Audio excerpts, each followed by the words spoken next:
문화전쟁 오늘 20번째 시간입니다. 오늘은 기도로 깨어있으라 라는 제목으로 말씀을 나눕니다. 기도로 깨어있으라. 이제 오늘 우리가 읽은 이 본문부터는 골로새서의 마지막 본문이에요. 앞에서 지금 사도 바울이 굉장히 긴 설교를 했잖아요. 이제는 마무리를 하고 있는데 아마 바울이 편지를 쓰면서 골로새 교인들에게 편지를 쓰면서 그런 생각을 했을 겁니다. 앞에서 여러 가지 이야기를 쭉 했는데 이 편지를 마무리하면서 이 사람들에게 어떻게 마무리를 해야 좋을까 이런 생각을 했을지 모르겠어요. 골로새 교인들이 그 바울의 편지를 읽으면서 아멘 알겠습니다. 바울 선생님이 가르치던 대로 다 그대로 행하겠습니다. 그럴 것 같지 않았을 거예요. 그럴 것 같지 않았어요. 그래서 마지막에 부탁을 지금 던지는 거죠. 골로새 교인들아, 좋다. 너희가 지금까지 내 말을 다 이해하지 못하고 또 다 행하지 못해도 좋다. 그러나 이 마지막에 이 몇 가지만은 꼭 지켜다오. 꼭 지켜다오. 그러면 내가 앞에서 했던 그 모든 말들이 다 생각이 나고 또 그 말들을 행할 능력이 생길 것이다. 아마 이런 심정으로 썼을 것 같아요. 제가 이렇게 오늘 본문을 읽어보니까. 그러면서 바울은 다음 세 가지를 마지막으로 부탁하고 있어요. 첫째로는 기도하라는 거예요. 기도하라. 두 번째로는 지혜롭게 사회생활을 하라. 그리고 세 번째로는 이 말 조심을 해라.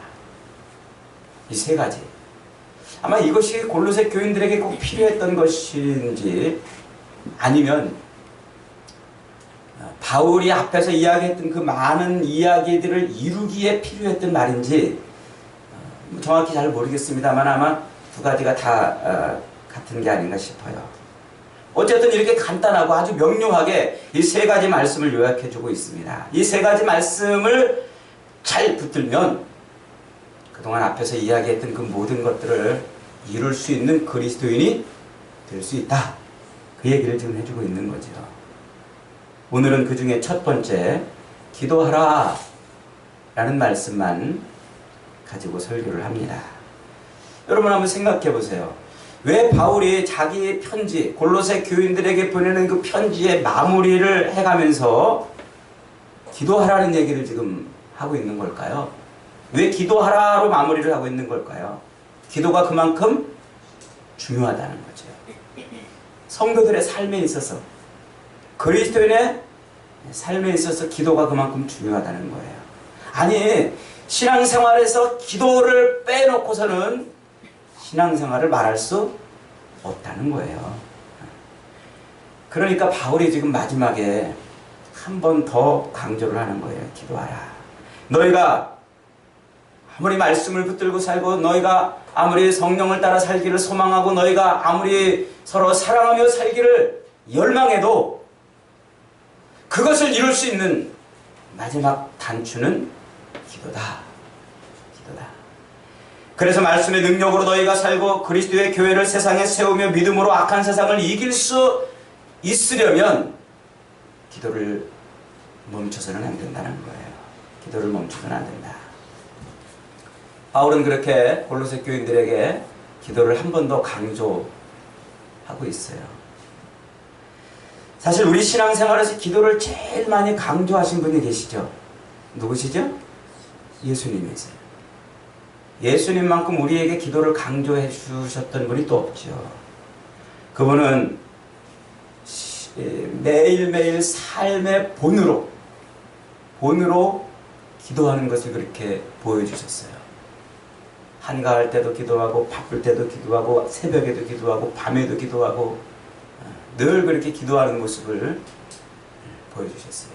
이적과 기적, 하나님의 능력으로 병든 자를 치유하고 귀신 들린 자를 고치던 이런 이적을 행할 때도 기도하시고 행하셨단 말이죠. 그리고 마지막 예수님이 십자가에 달리시기 바로 그 첫날 밤에 겟세마네 동산에 오르셔서 주님은 마지막에 뭐 하셨어요? 기도하셨어요. 겟셋마네 동산에 올라가셔서 마지막으로 기도하셨어요. 이것을 저는 행위 유언이라 이렇게 보고 싶어요. 유언 아시죠? 유언? 부모가 죽으시면서 돌아가시면서 자식들에게 유언을 남깁니다. 야, 너희들 돈 벌어야 돼. 낙책같이 돈 벌어라. 이렇게 유언을 남기고 돌아가시는 분은 안 계신지요? 예수님이 제자들에게 유언을 남기고 싶은데, 마지막 남기고 싶은 그 마지막에 남기고 싶은 그것이 무엇이 있을까요? 저는 그것을 몸으로 직접 보여주셨다고 생각이 돼요. 그래서 겟셋마네 동산에서 그 마지막 밤에 땀방울이 핏방울처럼 떨어질 정도로 그렇게 기도하셨어요. 아주 전력을, 진액을 다 쏟아서 기도하셨다는 거죠. 진액을. 아니, 하나님이신데, 하나님의 아들이시고 능력이 있고 성령이 함께 하시고 하나님의 권능으로 살았던 분인데 꼭 기도하셔야 됐을까요? 그런데 예수님은 기도하셨어요. 기도하셨어요. 그리고 제자들에게 와봤더니 제자들이 뭐하고 있었어요? 멋지게 기도하는 폼으로 잠을 잤던 것 같아요. 제자들을 깨우셨어요. 야, 내 마음이 심히 지금 고민하여 죽게 되었으니 나를 위해 기도해다오. 너희도 깨어 기도해다오. 그리고 또 저만큼 떨어져서 기도하고 또 돌아오시는데 또 자고 있는 거예요. 또 깨우셨어요. 그리고 또 와서 기도하고 돌아오셨더니 또 자고 있는 거예요. 예수님이 뭐라고 말씀하십니까? 얘들아, 시험에 들지 않게 깨어 기도하라 그러셨어요. 시험에 들지 않게 깨어 기도하라. 시험에 들지 않게 깨어 기도하라고 말씀하셨는데, 그 말씀을 마치 증명이라도 하듯이 제자들은 불과 몇 시간 뒤에 예수님이 가야바 법정에 끌려 들어가고 빌라도 군병들에게 끌려가던 그때에 그들은 예수님을 모른다고, 예수님을 부인하고 멀찌감치 예수님에게서 떨어져 버렸어요. 이게 말이나 됩니까? 그들은 마치 준비했던 것처럼, 당연히 그래야 되는 것처럼 예수님을 외면해 버렸어요. 도망을 가버렸습니다. 그런데 그 겟셋마네 동산에는 그 사람들만 있던 게 아니에요. 또 누가 있었어요? 성전 경비병들을 끌고 올라왔던 가룟 유다가 있었습니다. 가룟 유다 역시 기도하지 않는 사람이었죠.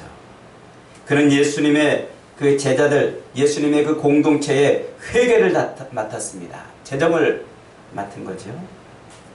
그래서 평소에 그가 주님의 일을 제일 열심히 하는 것처럼 보였을런지도 모릅니다. 아마 예수님의 그 공동체에서 가장 중요한 일을 맡고 또 열심히 했으니까 사람들은 그를 바라보고서 저 친구 정말 열심히 하는 친구구나, 그렇게 생각했을는지도 모릅니다. 그런데 까보니까 그는 기도하지 않는 사람이었어요. 그는 일찌감치 사탄의 유혹에 넘어가서 예수님과 예수님의 공동체를 배반해버렸어요. 여러분, 우리는 둘 중에 하나예요. 속지 마세요. 우리의 겉모습에 속지 마세요. 우리는 이 땅을 살아갈 때에 기도하는 성도, 아니면 기도하지 않는 성도, 둘 중에 하나예요.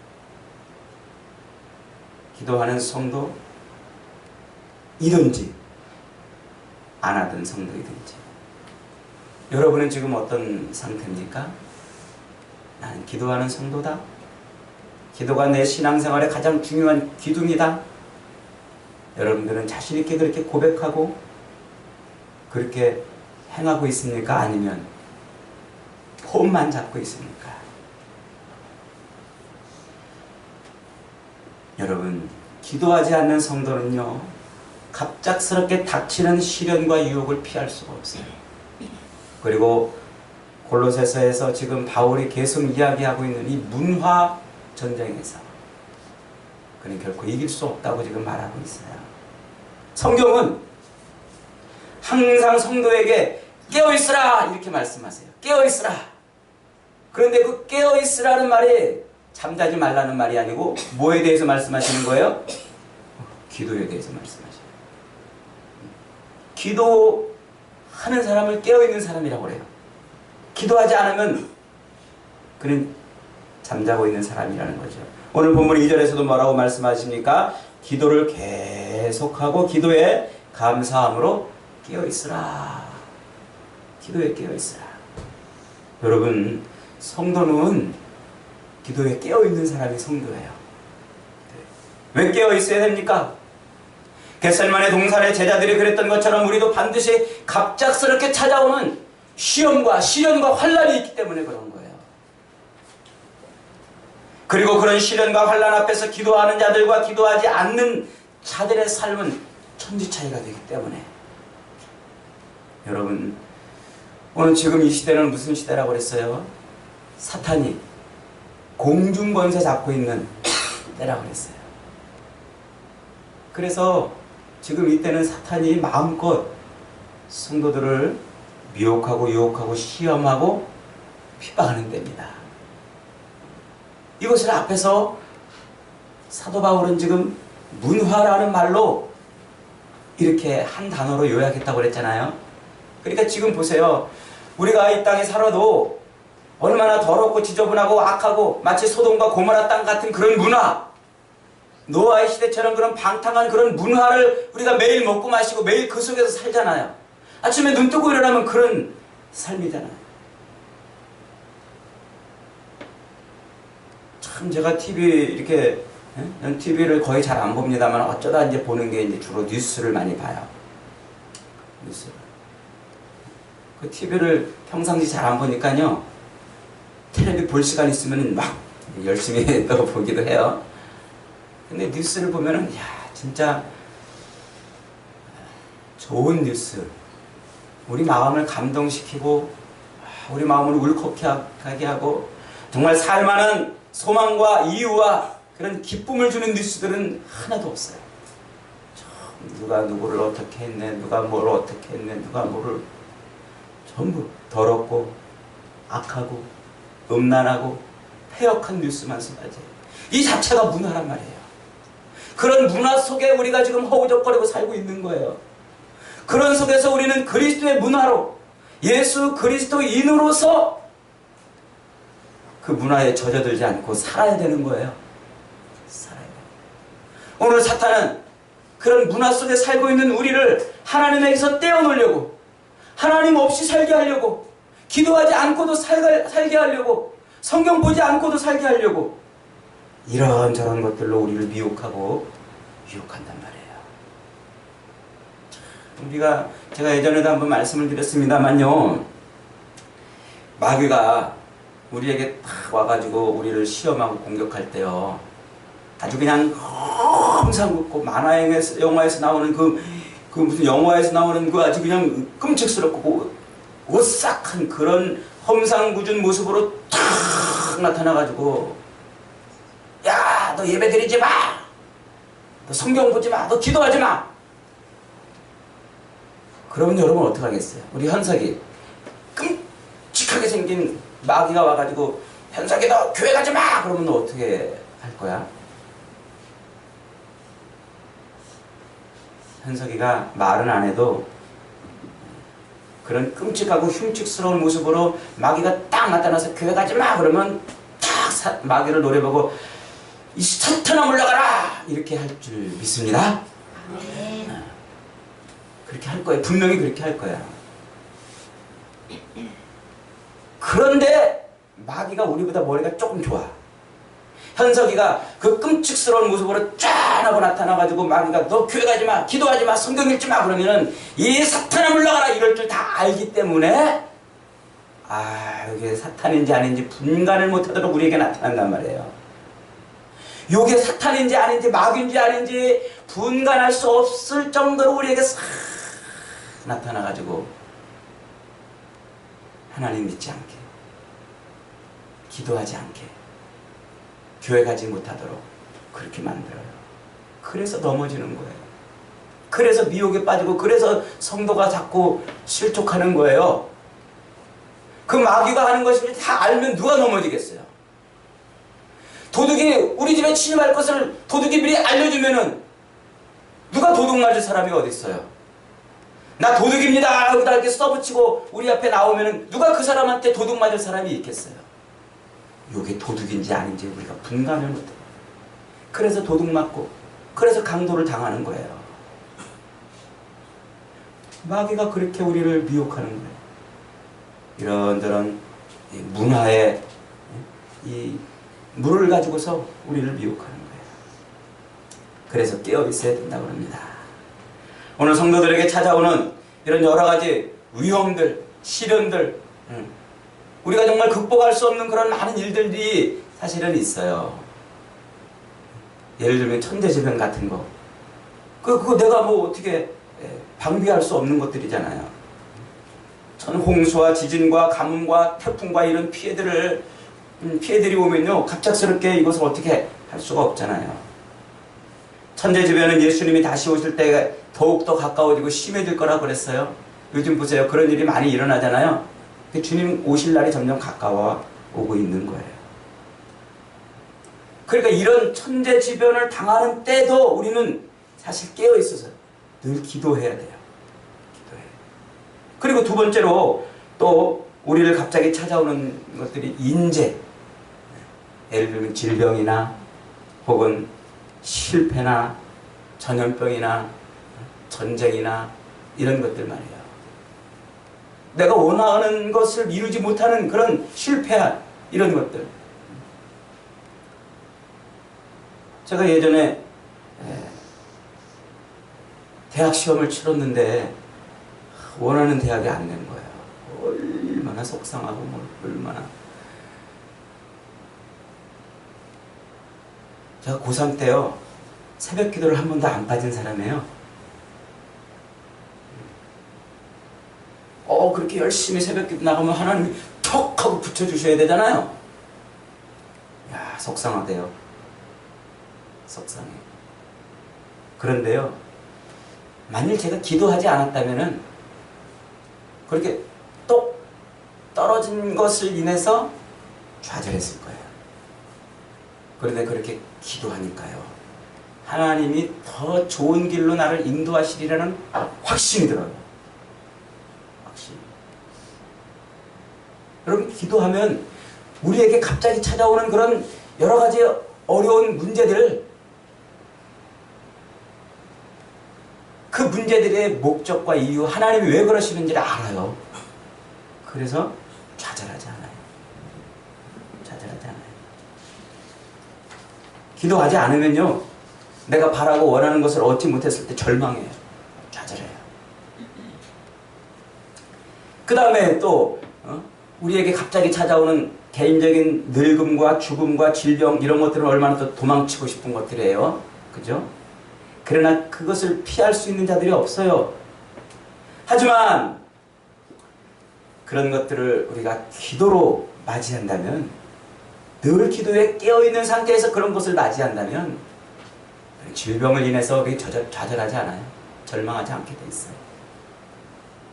그리고 여러 가지 또 우리를 흔들어 놓는 그런 여러 가지 많은 시련들도 있잖아요.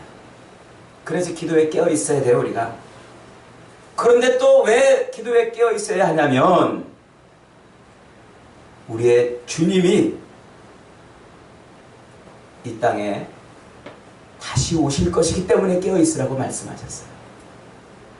마가복음 13장 35절에서 이렇게 말합니다. 그러므로 깨어 있으라. 집 주인이 언제 올는지, 혹 저물 때 엘는지, 밤중에 엘는지, 다굴 때 엘는지, 새벽에 엘는지 너희가 알지 못함이라. 그가 호련히 와서 너희의 자는 것을 보지 않도록 하라. 주님이, 우리의 주인 되신 주님이 다시 오시기 때문에 기도로 깨어 있으라는 거예요. 기도로. 누구나 다 하나님의 심판대 앞에 설 때 자기 인생의 주인이신 하나님 앞에서 자기 인생을 다 계산해야 돼요. 다 계산해야 돼요. 우리의 죽음과 주님의 재림은 매우 갑작스럽게 임합니다. 그래서 깨어 있어야 돼요.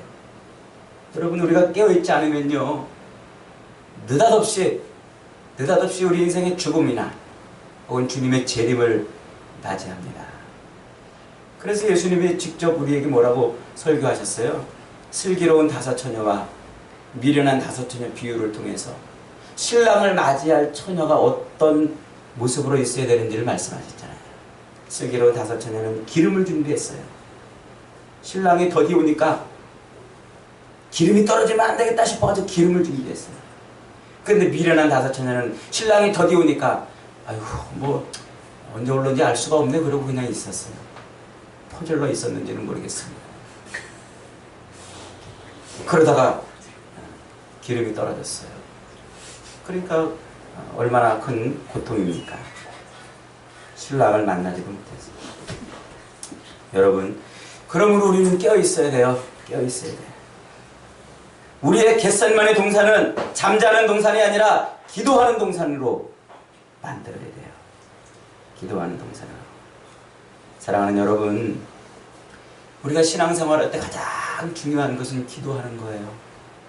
기도에 깨어있지 않고서는요.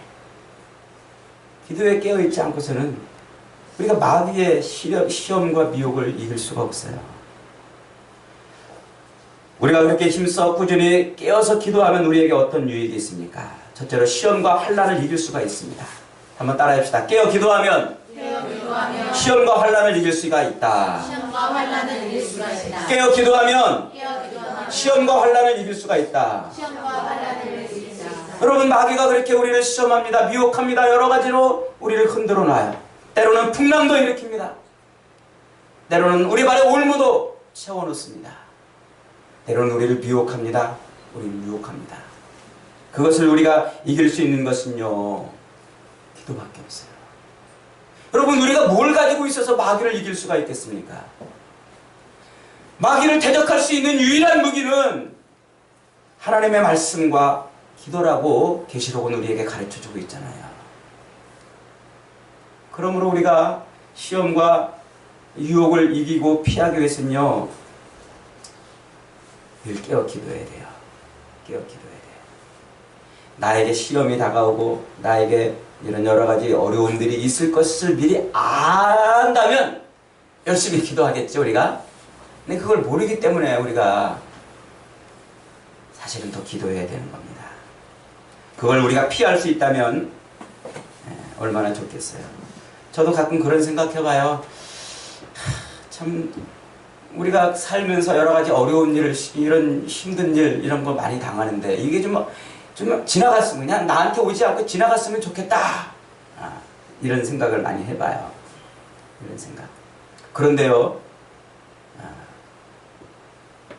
주님은 우리에게 그렇게 말씀하셨어요. 누가복음 21장 36절에서 이러므로 너희는 장차 올 이 모든 일을 능히 피하고 인자 앞에 서도록 항상 기도하며 깨어있으라. 무슨 얘기예요? 갑작스러운 시험과 시련과 유혹을 이길 수 있다는 거예요. 뭐 하면? 기도하면. 그것을 피할 수 있다는 거예요. 피할 수 있다. 뭐 하면? 기도하면. 여러분, 올림픽 경기에서 부전승이라는 거 아시죠? 부전승. 싸우지 않고 올라가는 거예요. 얼마나 기분 좋아요? 싸우지 않고 경기를 치르지도 않고 승리를 얻는 거예요. 기도가 바로 그런 거예요. 기도하면 그것이, 그 모든 시련과 환난이 우리를 피해간단 말이에요. 이런 능력을 체험할 수 있기를 축원합니다. 두 번째로, 시험과 환난을 이길 수 있다, 이렇게 말씀하고 있어요. 한번 따라합시다. 기도하면 시험과 환난을 이길 수 있다. 첫째는 뭐라고 그랬어요? 피할 수 있다 그랬어요. 둘째는 이길 수 있다. 기도에서 시험과 환난을 다 피해 살 수 있다면 사실은 너무 좋은 것이죠. 너무 좋은 것이죠. 그러나 그런 시험과 환난을 다 이기기는 어려워요. 왜냐하면 마귀는 끊임없이 우리를 공격하기 때문에 그래요. 디모데후서 3장 12절에서 이렇게 말합니다. 무릇 그리스도 예수 안에서 경건하게 살고자 하는 자는 핍박을 받으리라. 여기서 이 핍박이라는 말이 곤란을 겪는다는 말이에요. 그러니까 그리스도 안에서 경건하게 살기를 소망하면 할수록 곤란한 일을 많이 겪어요. 왜요? 마귀 때문에 그래요. 아까 뭐라고 그랬어요? 마귀가 끔찍스러운 모습으로 우리에게 나타나는 것이 아니라 때로는 꿀로 우리를 미혹하고 때로는 불로 우리를 공격하고 막 이래요. 그래서 우리가 기도한다고 열심히 하지만 모든 시험과 유혹을 다 피할 수 있는 건 아니에요. 그런데 주님은 우리에게 약속해 주셨단 말이에요. 그 시험과 유혹을 어떻게 할 수 있다? 이길 수 있다. 이길 수 있다. 이길 수 있다. 여러분, 사실은 이 부전승으로 올라가는 것은요, 좋긴 해도 뭐가 없어요? 그 승리에 대한 기쁨과 희열이 없어요. 여러분 보세요. 올림픽이나 혹은 월드컵이나 그냥 막 펄떡펄떡 뛰면서 그냥 막 서로 부둥켜 안고 눈물을 쏟으면서 막 좋아하는 그 경기는 부전승으로 올라간 경기예요? 아니면 싸워서 이긴 경기예요? 싸워서 이긴 경기예요. 부전승으로 올라간 경기에서는 그렇게 기쁨과 그 희락이 넘치지 않아요. 그런데요, 치열하게 싸워가지고 이긴 경기는 다 뒤집어져요. 우리 독일전에서 그랬잖아요. 이길 수 없는 경기라고 다들 그렇게 생각했는데 우리 선수들이 정말 치열하게 싸워가지고 그 경기를 이겨버렸어요. 월드컵 16강에 못 들어갔지만 그러나 들어가지 못했어도 이 경기 하나 이긴 것만으로 희열과 기쁨이 넘쳤어요. 싸워 이겼기 때문에 그래요. 싸워 이겼기 때문에. 여러분, 우리가 기도하면 그렇게 우리에게 다가오는 그 모든 시련과 시험과 유혹과 핍박과 환난을 싸워 이길 수 있다고 주님 말씀하시는 거예요. 그래서 그것을 이김으로 말미암아 우리 생활에, 우리 삶에 기쁨을 주고 우리의 신앙에 소망이 넘치게 만들어주시는 거예요. 소망이 넘치게. 여러분, 이 기쁨을 맛보고 싶지 않으십니까? 이 기쁨을 정말 매일매일 삶 속에서 누려보고 싶지 않으십니까? 우리의 신앙생활이 얼마나 기쁜 것이고 우리 신앙생활에 하나님이 어떻게 늘 우리와 임마누엘 동행해 주시는지를 우리가 기도하지 않고는 느낄 수가 없어요. 기도하면요, 그런 것을 이기게 해주셔요. 이기게 해주셔요. 우리가 사실 다 똑같이 이렇게 얼굴에 구름을 바르고 이렇게 탱탱하게 해서 와서 앉아 있지만 이 안에도 딱 두 줄이에요, 두 줄. 기도하는 성도와 기도하지 않는 성도. 기도하지 않는 성도. 기도하면서 시험을 당하는 사람이 있는가 하면 기도하지 않고도 시험 당하는 사람들도 있어요. 그런데 결과는 어떻게 돼요? 천지차이란 말이에요. 기도하지 않으면 시험과 환난의 골짜기를 통과할 수가 없어요. 맹수의 발톱에 찢기고 이빨에 상하고 목숨을 잃게 됩니다. 그러나 기도하면 그 시험과 환난을 당하더라도 그 시험과 환난 속에서 아름다운 모습으로 새롭게 살아납니다. 아름다운 모습. 제가 예전에 TV 이렇게 봤는데 아주 오래된 1991년도 10월 달에 캘리포니아에서 산불이 났어요. 거기 산불이 자주 나잖아요. 캘리포니아 오클랜드 근교에서 아주 큰 화재가 나가지고요. 불이 다 덮쳐가지고 집을 2,500채나 태워버렸어요. 그 모든 재산이 삽시간에 한 줌의 채로 다 집이 다 홀가닥 다 타버렸어요. 그런데 어떤 사람이 부자인데 이 사람은요 자기 재산을 은행에 이렇게 넣어놓지 않고 그 미술품이죠, 도자기, 예술품이죠. 그걸 열심히 이렇게 수집하는 수집가였어요. 그 돈만 생기면 갔다가 도자기를 사오고 막. 그 집에다가 이제 박물관을 만들려고, 미술관을 만들려고 다 수백 점의 도자기를 갖다 전시해 놨는데, 불이 났는데 다른 집 재산은 다 타버렸는데 이 집 도자기는 하나도 상하지 않고 그대로 있었다는 보도를 들었어요. 여러분, 그 도자기는 왜 그대로 있었을까요? 그 불 속에서 왜 망가지지 않고, 왜 다 버리지 않고 있었을까요? 도자기가 불을 통과해서 만들어졌기 때문에 그래요. 이미 도자기가 만들어질 때 그 불길을 통과해서 만들어졌기 때문에 그 다음에 어떤 불이 있어도 그 도자기는 상하지 않게 됐다는 거죠. 다니엘과 세 친구는 풀무불 속에 던져져 있었습니다. 그러나 그들은 이미 기도로 단련된 사람들이었어요. 기도로 그 수많은 어려움과 환란을 이겼기 때문에 그 풀무불 속이, 그 풀무불이 그들을 삼킬 수가 없었어요. 더 아름다운 모습으로, 더 믿음의 사람으로 태어날 수가 있었던 거죠. 사랑하는 여러분, 힘써 기도하십시다. 힘써 기도하십시다. 세상을 이기려면 기도하는 것밖에 없어요. 오늘 짧은 절의 말씀 안에서 사도 바울은 골로새 교인들에게 기도 잘할 수 있는 비결을 세 가지로 가르쳐주고 있어요. 첫째로는 힘써 기도하고, 두 번째로는 멈추지 말고 꾸준히 기도하고, 세 번째로는 감사로 기도하라 하는 겁니다. 여러분, 기도할 때요, 감사로 기도하세요. 감사로 기도하는 것은 엔진을 돌리는 기름과 같은 거예요. 이 감사가 떨어지면 기도도 잘 안 돌아가요.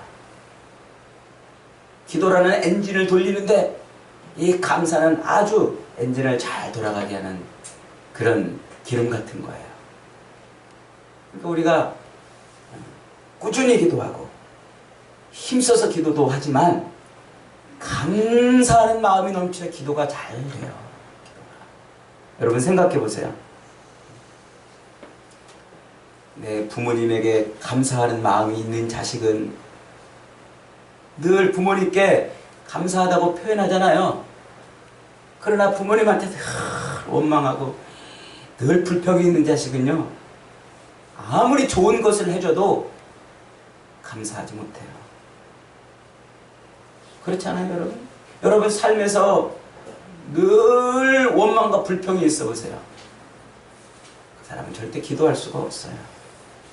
그러나 범사에 감사하면 범사가 다 내 기도가 돼요. 교회가 감사하면 늘 교회를 위한 기도 제목이 줄줄줄줄 나옵니다. 목사와 교육자들에게 감사하면 목사와 교육자들을 위한 기도가 줄줄줄줄 나옵니다. 또 이 나라와 이 조국이 감사하면 이 나라와 민족을 위해서 늘 기도하게 돼 있어요. 가정과 물질을 주시고 건강을 주신 하나님의 은혜가 감사하면 늘 하나님께 감사의 기도가 터져 나오게 돼 있어요. 그러나 감사를 잃어버리면 기도가 멈춰요. 대신 힘든 일을 하라고 그러면 싫어하고, 감사를 잃어버리면 모든 게 다 싫어지는 법이에요. 모든 게 다. 그러면 원망과 불평이 터져 나와서요, 그는 결국 신앙생활에서 한참 벗어난 인생이 되게 되는 거죠. 그래서 마귀는요, 우리 안에 감사거리를 자꾸 뺏어가는 거예요. 내 안에 감사거리를 하나님은 넘치게 부어주시던 마귀는 늘 눈을 다른 데 돌리게, 나에게 주신 것을 보게 하지 못하고 다른 걸 보게 만들어가지고 늘 원망하고 불평하고 탄식하게 해요. 그러면 기도가 안 되는 거죠. 그러면 전쟁에서 지는 거예요. 문화전쟁에서. 사랑하는 여러분, 우리가 이 땅을 살 때 우리는 이 땅을 결코 우리 힘으로 마귀를 이기며 살 수 없어요. 마귀는 끊임없이 우리를 하나님에게서 떨어지게 하고 멀어지게 하고 신앙생활 하지 않고 살아가게 만들어요. 하나님을 잊어버리게 만들어요. 우리는 그것을 이기기 위해서는 기도해야 돼요. 기도. 저와 여러분이 날마다 시마다 때마다 일마다 기도함으로 말미암아 마귀의 유혹을 이기고 시련을 이겨서 하나님께서 인정하시는 아름다운 믿음의 사람들이 다 되시기를 주님의 이름으로 축원합니다.